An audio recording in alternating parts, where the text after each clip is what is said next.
Innal hamdalillah nahmaduhu wa nasta'inuhu wa nastaghfiruh wa na'udzu billahi min shururi anfusina wa min sayyiati a'malina may yahdihillahu fala mudilla lahu wa may yudlil fala hadiya lahu wa asyhadu an la ilaha illallah wahdahu la syarika lahu wa asyhadu anna Muhammadan 'abduhu wa rasuluh. Allahumma shalli wa sallim ala nabiyyina Muhammad wa ala alihi wa sahbihi ajma'in. Amma ba'du, kaum muslimin dan muslimat rahimani wa rahimakumullah. Alhamdulillah, segala puji bagi Allah yang senantiasa mencurahkan nikmat dan karunia-Nya kepada kita. Salawat dan salam semoga dianugerahkan oleh Allah Subhanahu wa taala kepada Nabi kita Muhammad sallallahu alaihi wasallam. Allahumma shalli ala Muhammad wa ala ali Muhammad.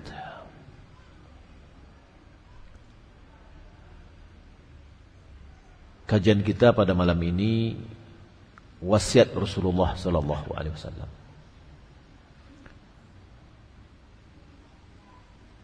Hal ini berdasarkan athar dari Ibnu Mas'ud. Ibnu Mas'ud dia mengatakan, "Man arada an yanzura ila wasiyati Muhammadin sallallahu alaihi wasallam allati 'alaiha khatamuha فليقرأ قوله تعالى قل تعالوا أتل ما حرم ربكم عليكم ألا تشركوا بي شيئا," dan seterusnya. Kata bin Mas'ud, siapa yang ingin melihat kepada wasiat Nabi Muhammad sallallahu alaihi wasallam yang mana di atas wasiat itu ada stempel atau tanda tangan Rasulullah, maka hendaklah dia membaca firman Allah Subhanahu wa taala, "Qul ta'alau," katakan wahai Muhammad, marilah kemari, "Atlu ma harrama rabbukum alaikum," pasti akan saya membacakan apa yang telah diharamkan oleh Rabbmu atas kalian.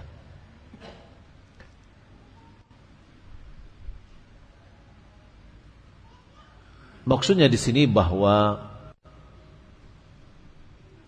Ibnu Mas'ud melihat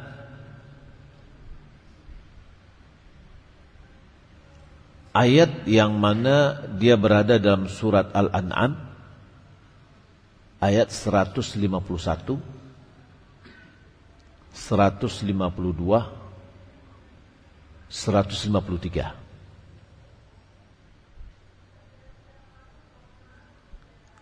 Yang mana beliau memandang bahwa ayat-ayat ini sungguh mencakup seluruh syariat agama. Kandungannya ada pada ayat-ayat ini.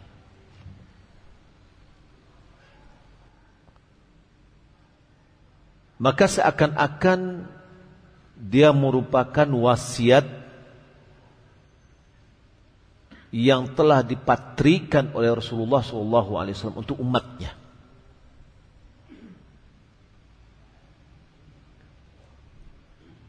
Ayat ini adalah ayat-ayat yang agung jika kita perhatikan.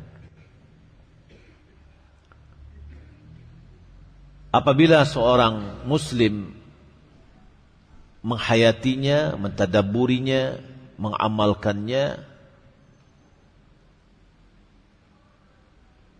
maka dia akan mendapatkan 3 sifat yang sempurna. Yang pertama akal, yang kedua adalah tadzakkur, yaitu mengingat dan berfikir. Yang ketiga adalah taqwa.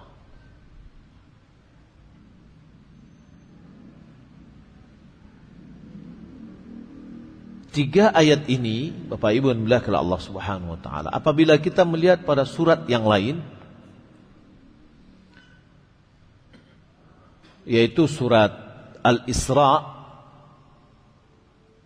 dia sedikit lebih menjabarkan dari tiga ayat ini. Bisa Bapak Ibu lihat mulai dari surah Al-Isra ayat 23 sampai kepada ayat 39.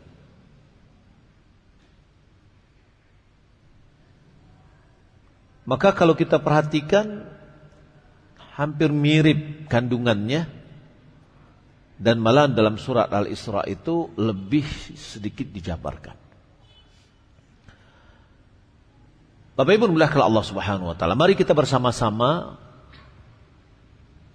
melihat apa yang dikatakan oleh Ibnu Mas'ud, dan itu merupakan wasiat Rasulullah sallallahu alaihi wasallam. Qul ta'alu atlu ma harrama rabbukum 'alaikum. Katakanlah wahai Muhammad, ayo mari kemari. Saya akan membacakan kepadamu apa yang diharamkan oleh Rabbmu atas kalian. Apa itu? Alla tusyriku bihi syai'a. Wasiat yang pertama adalah janganlah kamu mempersekutukan Allah sama sekali.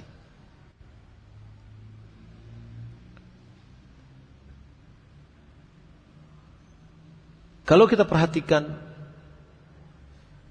wasiat yang pertama ini adalah wasiat tauhid. Di dalam surat Al-Isra ayat 23 itu, wa qadha rabbuka alla ta'budu illa iyyah. Dan Rabbmu telah memutuskan, menetapkan, janganlah engkau mengibadati kecuali hanya Dia saja.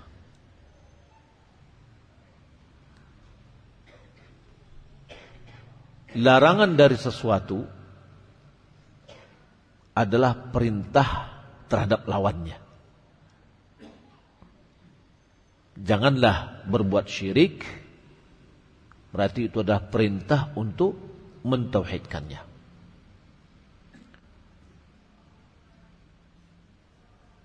Para sahabat mengambil baiat atas itu, sebagaimana dikatakan oleh Ubadah. Rasulullah sallallahu alaihi wasallam bersabda, "Bai'uni ala alla tusyriku billahi syai'a." Berbaiatlah kepadaku, kata Nabi, agar kalian tidak mempersekutukan Allah dengan sesuatu apapun juga.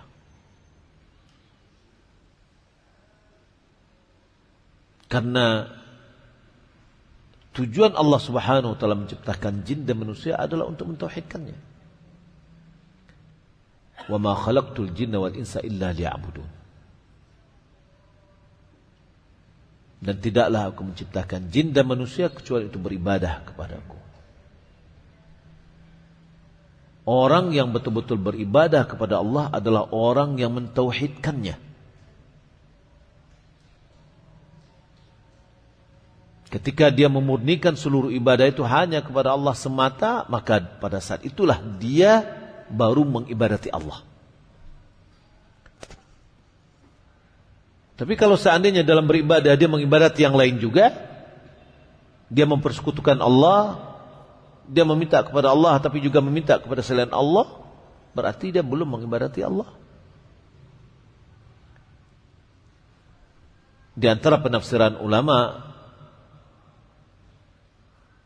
wa ma khalaqtul jinna wal insa illa liya'budun, ay illa liwahidun. Tidaklah aku menciptakan jin dan manusia kecuali untuk beribadah kepadaku, artinya untuk mentauhidkanku. Di dalam Sahihain dari hadis Abi Dzar, qala Rasulullah sallallahu alaihi wasallam, atani Jibril fabashsharani annahu man mata la yusyriku billahi syai'a min ummatik dakhala jannah. Jibril datang kepadaku dan memberi kabar gembira kepadaku bahwasannya siapa yang meninggal dunia dari umatmu yang tidak mempersekutukan Allah sama sekali, maka dia masuk ke dalam surga. Qultu, aku berkata, yakni Abi Dzar, wa in zana wa in saraq, walaupun dia berzina, walaupun dia mencuri. Qala wa in zana wa in saraq, walaupun dia berzina, walaupun dia mencuri. Qultu, aku katakan lagi, wa in zana wa in saraq, walaupun dia berzina dan mencuri. Qala wa in zana wa in saraq, walaupun dia berzina dan mencuri. Qultu wa in zana wa in saraq, ketiga kalinya, walaupun dia berzina dan mencuri. Qala in zana wa in saraq wa in syaribal khamr, atau walaupun dia meminum khamr. Dalam riwayat yang lain dikatakan wa in raghima anfi Abi Dzar, walaupun hidungnya Abi Dzar kena tanah, yakni Abi Dzar tidak mau, tetap orang itu akan masuk ke dalam surga. Maksudnya apa? Orang yang meninggal dunia dengan mentauhidkan Allah, lambat laun di ujung dari persoalan dia akan masuk surga. Walaupun dia melakukan melakukan maksiat selain dari perbuatan syirik, maka maksiat itu di bawah kekuasaan Allah. Jika seandainya Allah Subhanahu wa taala mengazabnya karena dosanya itu, maka Allah akan azab dengan adil. Kemudian ujungnya dia akan masuk ke dalam surga. Karena orang yang meninggal dunia dalam keadaan bertauhid, dia akan mendapatkan sebuah keamanan, jaminan, yaitu dia tidak kekal di dalam api neraka jika seandainya dia memiliki dosa-dosa.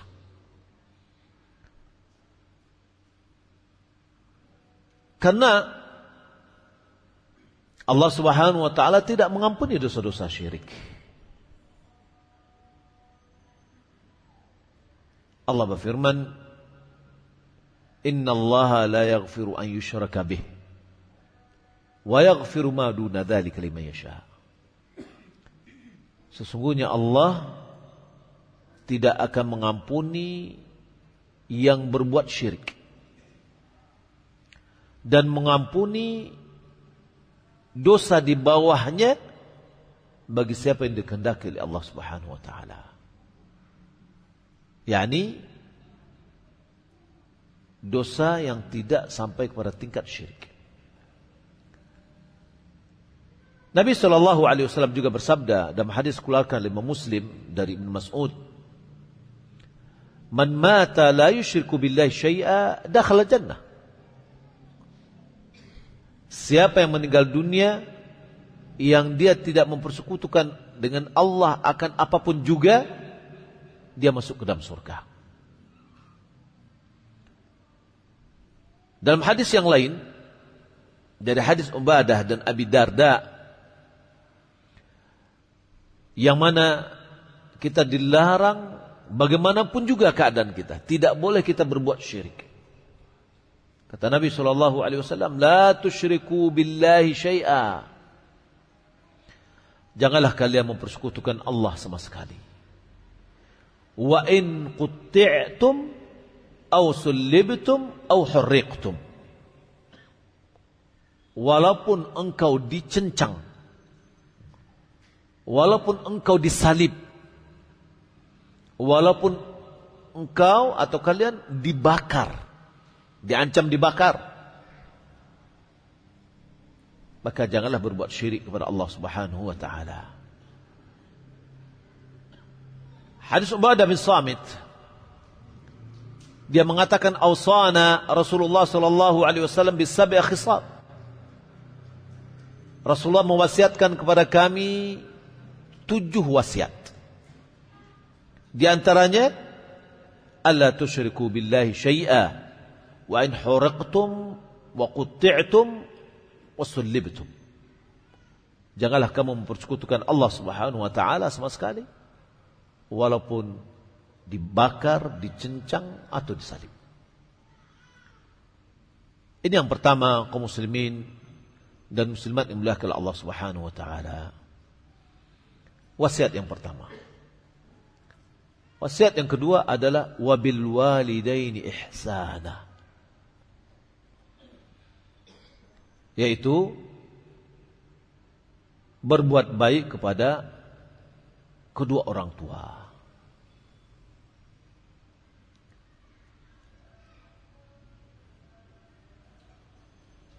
Juga di dalam surat Isra, wa qada rabbuka alla ta'budu illa iyyah wa bil walidaini ihsana. Rabbmu telah memutuskan, menetapkan, memerintahkan, janganlah kamu mengibadati kecuali Dia saja, dan memerintahkan berbuat kepada orang tua, berbuat baiklah. Ihsan kepada orang tua, berbuat baik kepada orang tua. Antara ketaatan kepada Allah dan berbuat baik kepada orang tua selalu digandengkan oleh Allah.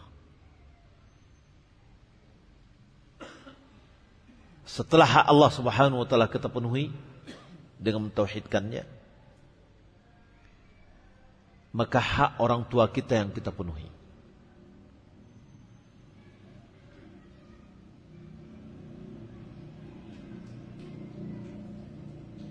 Di dalam surah Luqman, Allah Subhanahu wa taala berfirman, wa idh qala Luqmanu libnihi wa huwa ya'idhuhu ya bunayya la tusyrik billah inna syirka la zulmun azim. Ingatlah ketika Luqman menasihati anaknya, wahai anakku, janganlah kamu mempersekutukan Allah. Sesungguhnya perbuatan syirik itu adalah kezaliman yang paling besar.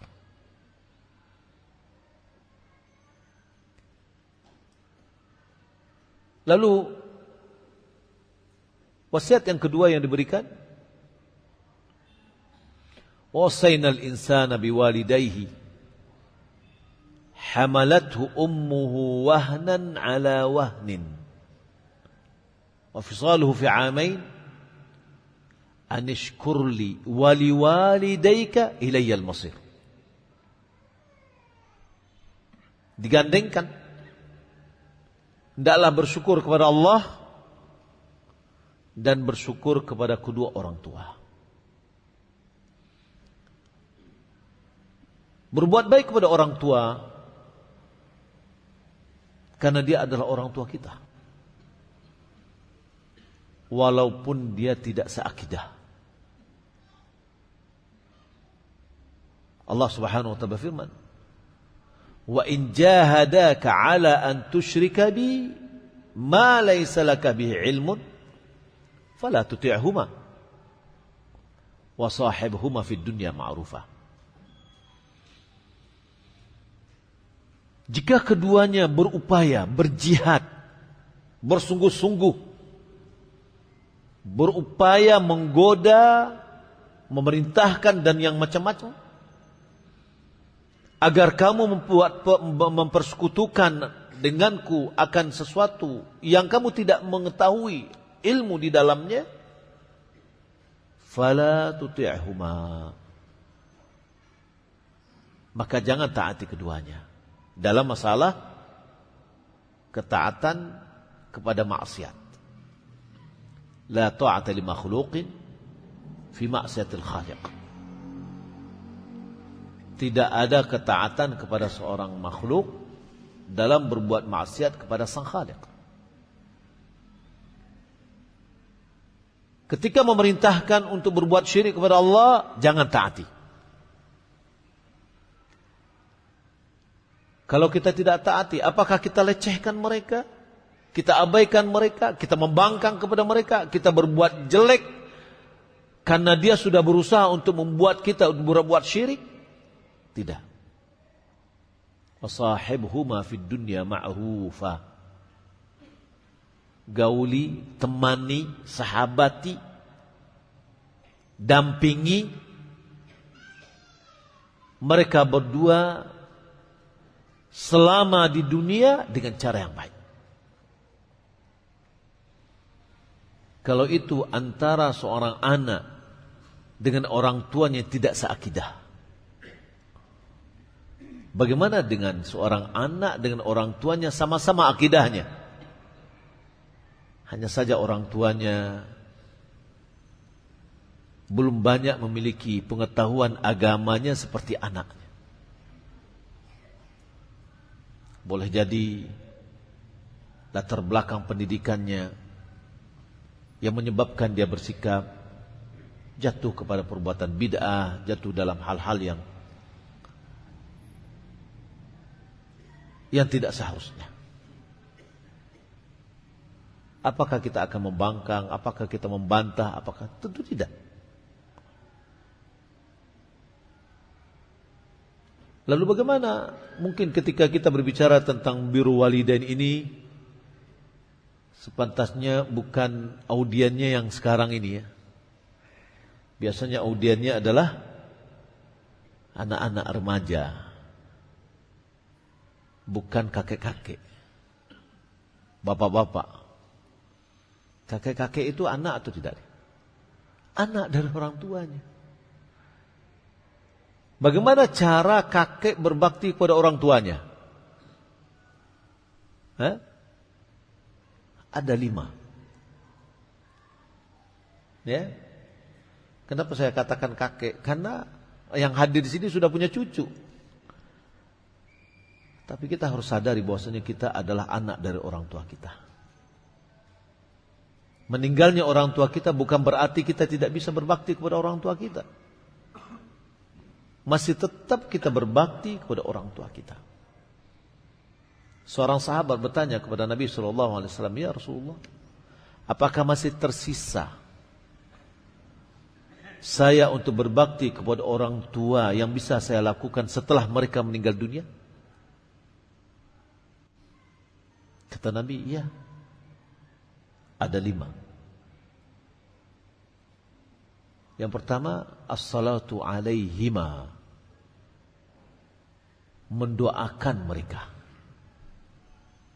baik menyolatkannya ketika dia meninggal dunia. Tidak mesti jadi imam, karena tidak ada sunnahnya yang menjadi imam di dalam jenazah itu harus anak, tidak. Gimana kalau anaknya gak tahu dengan sholat jenazah? Jangan-jangan dia nanti ruku dan sujud. Ya, yang menjadi imam itu tetap imam. Jika saya ada di masjid ini, misalkan imam ratib masjid ini, menyolatkannya ketika dia meninggal dunia dan mendoakannya. Yang kedua, al-istighfaru lahuma, meminta ampunkan untuk keduanya. Apa perbedaan doa dengan istighfar? Doa memohon kepada Allah kebaikan untuk orang tua kita. Istighfar adalah memohon kepada Allah agar diampuni. Dari doa yang diajar oleh Nabi, Allahumma ighfirli wa liwalidayya, itu istighfar. Warhamhuma kama rabbayani shaghira, itu adalah doa. Kita mah lagi, ya Allah angkatlah derajatnya, masuklah dalam surga dan seterusnya. Atau Allah maghfir lahu warhamhu wa'afihi wa'fu anhu. Allah maghfir lahu itu adalah istighfar. Ya, warhamhu wa'afihi wa'fu anhu itu adalah doa.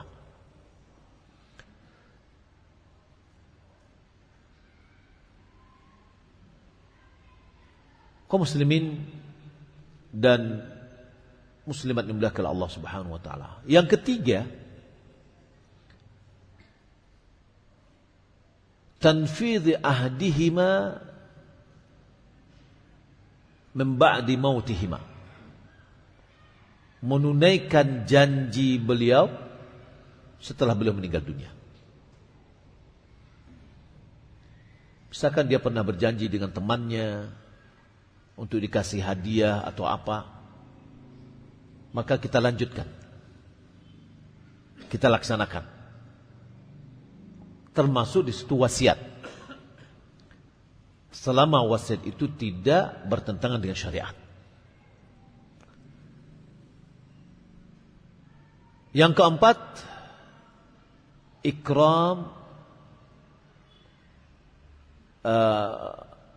ashabihima, yaitu memuliakan sahabat-sahabat mereka. Kalau seandainya sahabatnya juga sudah meninggal dunia, maka kita muliakan anak-anak dari sahabat-sahabat beliau. Pada suatu hari Ibnu Umar berangkat menuju ke Mekah, ketemu dengan seseorang. Lalu Ibnu Umar mengatakan, apakah anda anak si fulan? Katanya iya. Lalu Ibnu Umar mengasihkan serban yang ada di kepalanya, diletakkan kepala orang tadi. Kemudian kendaraan keledainya dikasih kepada dia. Muridnya mengatakan, ini orang Badu, orang Badui. Kasihkan kepada dia 1 dirham dan 2 dirham, sudah besar bagi dia. Kok diberikan seperti ini banyak sekali? Kasih 1.000 2.000 aja udah besar gitu ya. Kata Ibnu Umar, enggak. Dia adalah anak teman Umar.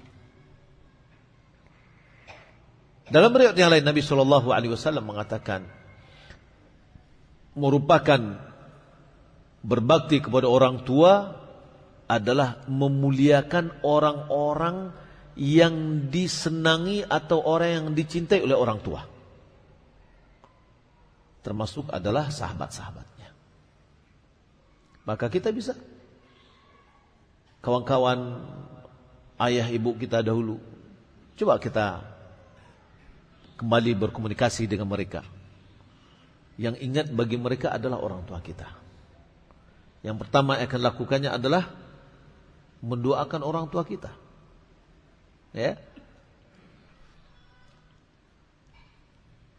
Yang kelima adalah silaturrahim, allati la tasilu illa minhuma. Menjalin hubungan silaturahim yang tidak mungkin kita menjalinnya kecuali melalui mereka. Ini kalau kita di Minang, bako masih dekat rasanya apabila ayah masih ada,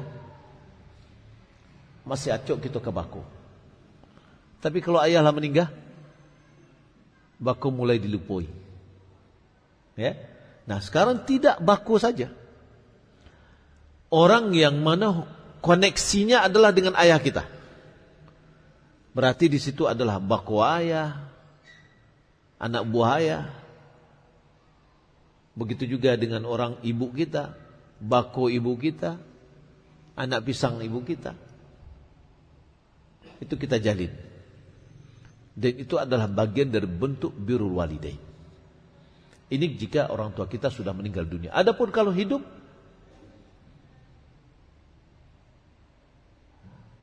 bersyukurlah jamaah yang dimuliakan oleh Allah Subhanahu wa taala dengan orang tuanya masih hidup.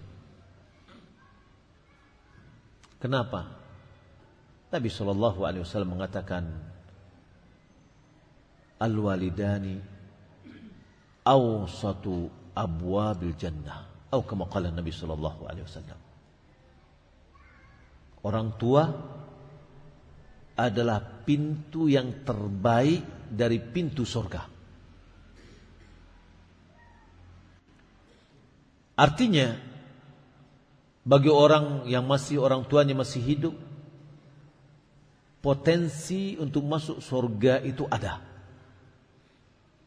Anak laki-laki, pintu surganya adalah pada orang tuanya. Tapi kalau seorang istri, pintu surganya ada pada suaminya.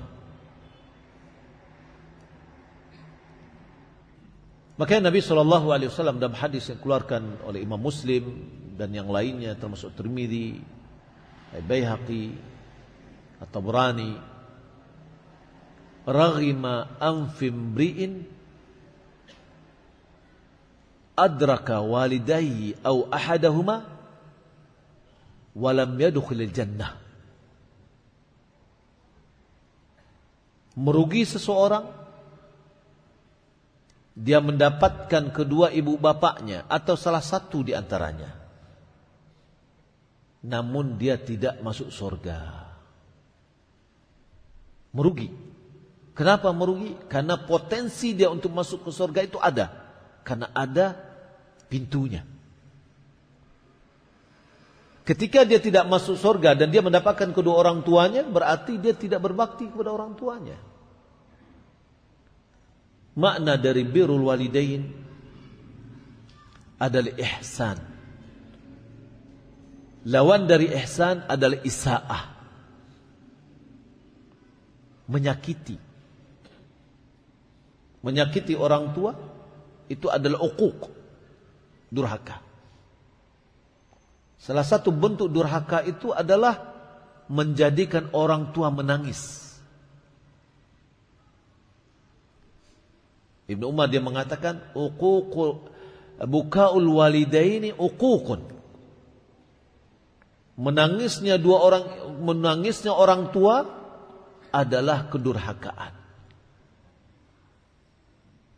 Karena orang tua dengan penuh kesabarannya dia tidak akan menangis dari sikap anaknya kecuali kalau sudah terlalu melebihi. Balagha sailuz zuba kata orang Arab. Ya. Sudah keterlaluan betul baru dia bisa menangis. Kalau tidak dia bersabar. Nah, maka oleh karena itu menyakiti orang tua, memberikan informasi yang menyakiti hatinya dan yang lainnya, itu adalah bagian dari kedurhakaan. Dan durhaka kepada orang tua juga digandengin dengan syirik kepada Allah Subhanahu wa taala. Ala unabbiukum bi akbaril kabair. Tidakkah aku beritahukan kepadamu dosa yang paling besar, kata Nabi sallallahu alaihi wasallam. Qalu bala ya Rasulullah. Qal al-isyraku billah wa uququl walidain. Yaitu berbuat syirik kepada Allah dan durhaka kepada orang tua. Jadi perintah mentauhidkan digandengkan dengan setelah itu berbakti kepada orang tua. Sebagaimana dosa yang besar yaitu berbuat syirik dan durhaka kepada orang tua. Kaum muslimin dan muslimat yang dimuliakan Allah Subhanahu wa taala. Kemudian Allah mengatakan, "Wala taqtulu auladakum min imlaq." Janganlah kamu membunuh anakmu min imlaq, disebabkan oleh kemiskinan. Nahnu narzuqukum wa iyyahum. Kamilah yang memberimu rezeki dan mereka anak-anak. Dalam surah Al-Isra Apa? Wala taqtulu auladakum khasyata imlaq. Nahnu narzuquhum wa iyyakum. Kalau dalam surat Al-An'am ini sudah terjadi kemiskinan. Ya. Karena miskin dia bunuh anaknya. Ya. Jangan kamu takut. Kami yang memberimu rezeki dan kami yang memberi rezeki anakmu. Dalam surat Al-Isra tidak, masih miskin itu belum ada. Tapi kekhawatiran jatuh miskin. Khasyata imlaq.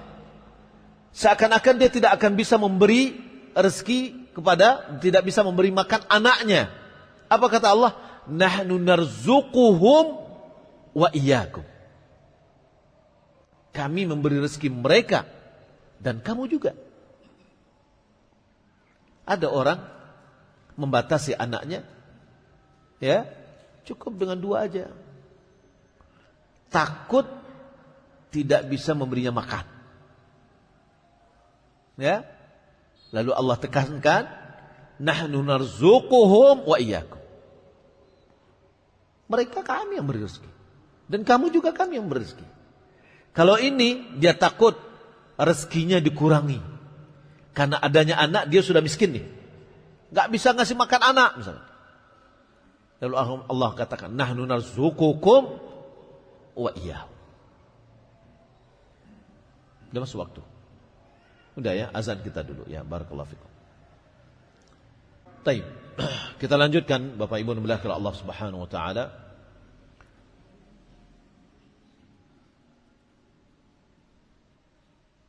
Wala taqrabu al-fawahisha ma dhahara minha wa ma batan. Poin yang keempat adalah janganlah mendekati fawahish, kekejian, ma dhahara minha wa ma batan, baik yang tampak maupun yang tersembunyi.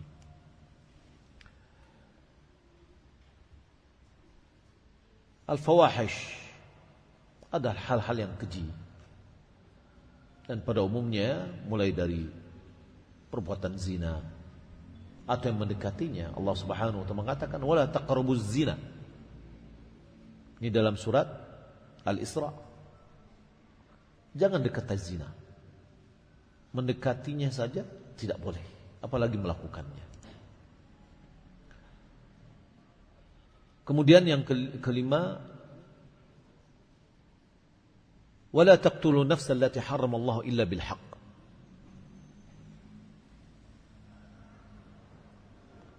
Janganlah kamu membunuh jiwa yang telah Allah Subhanahu wa taala haramkan kecuali dengan hak, dengan kebenaran. Dalam hadis yang keluar ke Bukhari Muslim, Nabi sallallahu alaihi wasallam mengatakan, la yahillu damu imri'in muslim yashhadu an la ilaha illallah wa anni rasulullah illa bi ihda thalath. Tidak halal darah seorang muslim yang dia bersaksi tidak ada yang berhak diibadahi kecuali Allah dan bahwasanya aku adalah Rasulullah, kecuali dari 3 persoalan atau salah satu di antara 3. Yang pertama, ats-tsaibuz zani, orang yang sudah pernah menikah berzina, ya, yaitu dirajam. Yang kedua, an-nafsu bin nafs, jiwa dengan jiwa, yaitu qisas. Yang ketiga adalah at-tariku lidinihi al-mufariqu lil jamaah, yaitu yang ketiga orang yang meninggalkan agamanya, murtad, yang otomatis dia keluar dari jamaah kaum muslimin.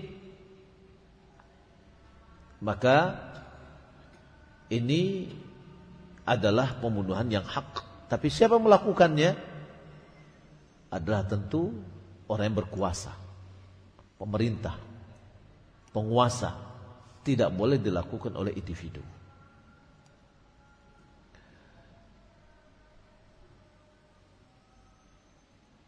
Membunuh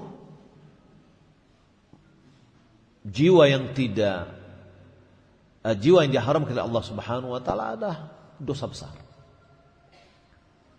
Di antaranya adalah muahad. Nabi sallallahu alaihi wasallam mengatakan, "Man qatala muahadan lam yarih raihatal jannah." Siapa yang membunuh orang kafir yang dia ada perjanjian, ada jaminan, maka dia tidak akan mencium aroma surga. Fa inna rihaha tujadu min masirati 40 ama. Sesungguhnya aroma surga itu bisa tercium dengan jarak 40 tahun perjalanan. Jauh sekali.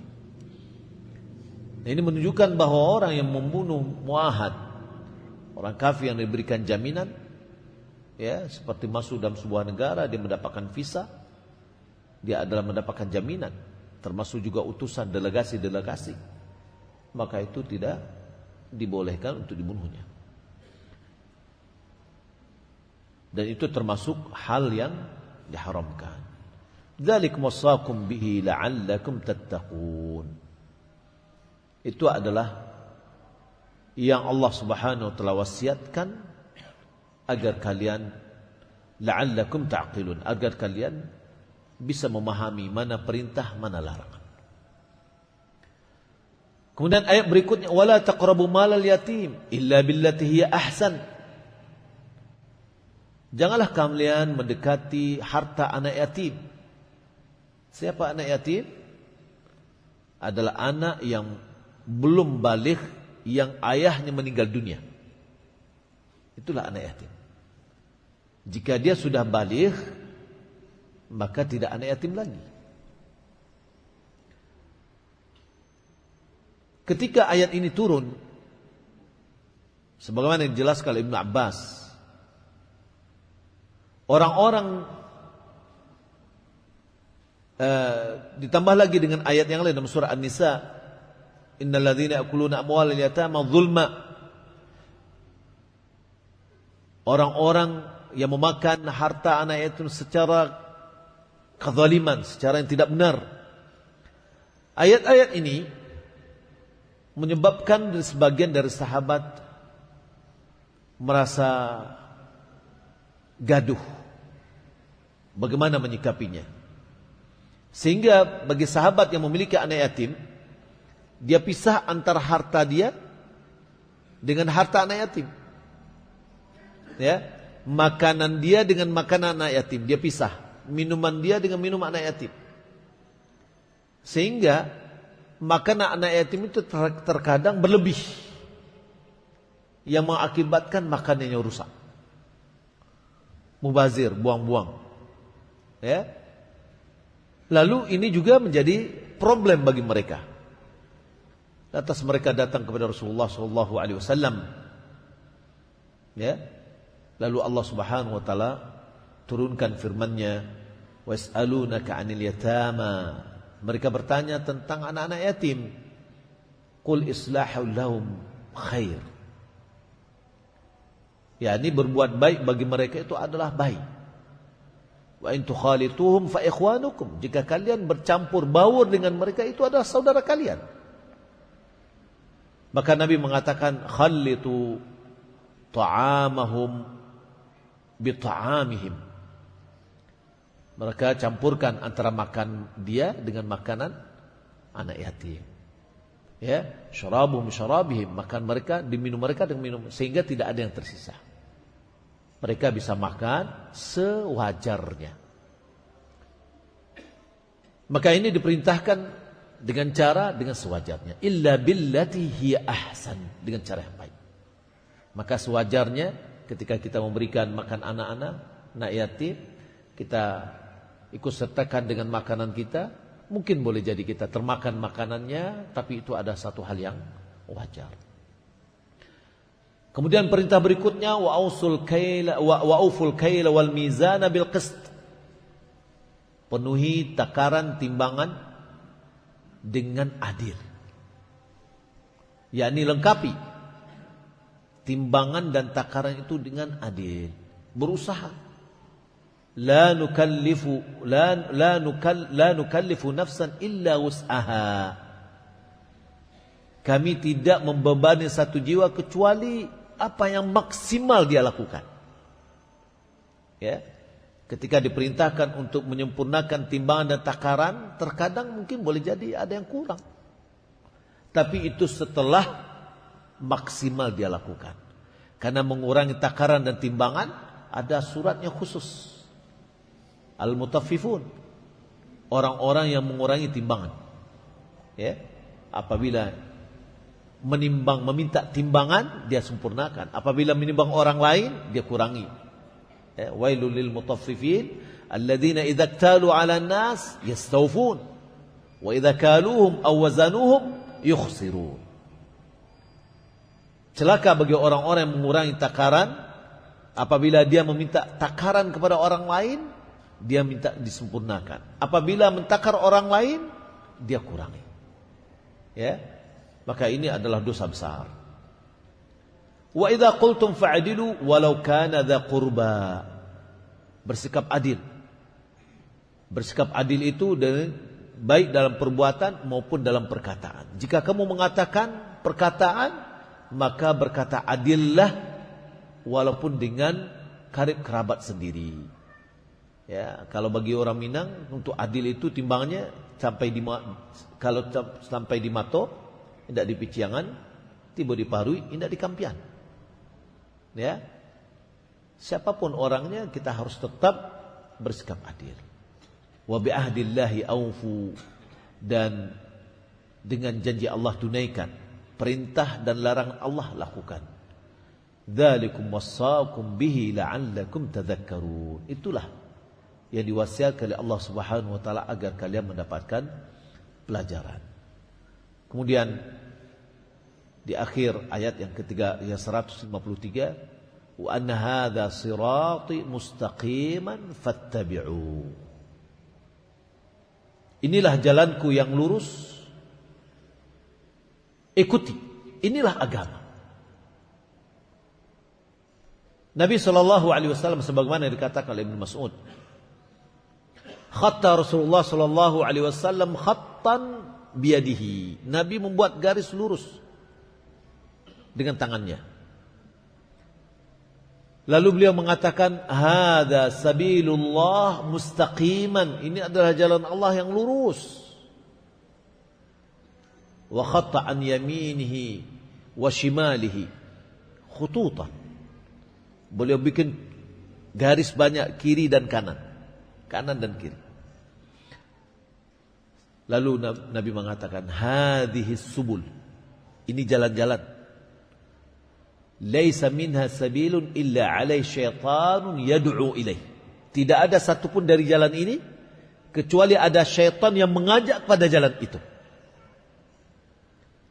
Summa qara'a, kemudian Nabi membaca, wa anna hadza sirati mustaqiman fattabi'u. Ini jalanku yang lurus. Agama, Al-Quran dan Sunnah ini yang lurus. Dan apa yang disebutkan tadi, poin-poin tadi itu dah intisari dari agama yang harus kita ikuti. Wala tattabi'us subul. Jangan diikuti jalan-jalan yang banyak kiri kanan ini. Fatafarraqa bikum an sabilihi. Jalan-jalan yang kecil, yang kiri kanan yang banyak, inilah yang akan menjadikan kita berpecah belah atau terpisah dari jalan yang lurus. Jadi yang memecah belah itu bukan yang lurus, tapi yang bengkok, yang kiri kanan, inilah yang memecah belah. Bukan Al-Quran dan Sunnah yang memecah belah, tapi yang jauh dari Al-Quran dan Sunnah itulah yang memecah belah. Tapi kadang-kadang cara penilaian berbeda. Ketika orang datang, orang yang lurus datang kepada orang-orang yang tidak sesuai dengan apa yang seharusnya, katakan, angku datang siko lelok salah. Jangan suka memecah belah siko. Subhanallah. Kita pengen mengajak orang kembali kepada Al-Quran dan Sunnah. Ya. menjalankan apa yang diperintahkan oleh Allah, menjauhi apa yang dilarang oleh Allah Subhanahu wa taala. Lalu kita dikatakan memecah belah. Ini tentu tidaklah tepat. Ya. Yang seharusnya yang kita keluar dari jalan yang lurus inilah, ya harus kembali ke jalan yang lurus. Itulah namanya rahmatan lil alamin. Dakwah Nabi adalah rahmatan lil alamin. Apa? Yang mampir masuk ke dalam jurang ditarik tangannya. Jangan masuk ke jurang. Bukan dibiarkan dia masuk jurang. Ketika dia melakukan sesuatu yang tidak sesuai dengan ajaran, diingatkan agar dia kembali kepada jalan yang lurus. Dzalikum wassaqum bihi la'allakum tattaqun. Itulah yang diwasiatkan oleh Allah kepadamu agar kamu bisa bertakwa. Bapak Ibu dimuliakan Allah Subhanahu wa taala, kalau kita cermati dan kita tadabburi ayat surat Al-An'am ayat 151, 152, 153, silakan Bapak Ibu ingat-ingat lagi, insyaallah sampai di rumah baca Al-Qur'an, kemudian lihat terjemahannya dan kita bisa menghayatinya. Ya, menghayati, diulang-ulang lagi. Nabi SAW pernah dia solat dengan satu ayat saja. Solat malam sampai subuh hanya dengan satu ayat, diulang-ulang, dibaca dengan tenang. Ya, coba cermati. Kita lakukan, dibaca lagi, dibaca lagi, dibaca lagi. Insya Allah kita akan mendapatkan ilmu yang tidak terpikir bagi kita sebelumnya. Mudah-mudahan ini bermanfaat. Sallallahu Muhammad wa ala alihi wa sahbihi ajma'in. Wassalamualaikum warahmatullahi wabarakatuh.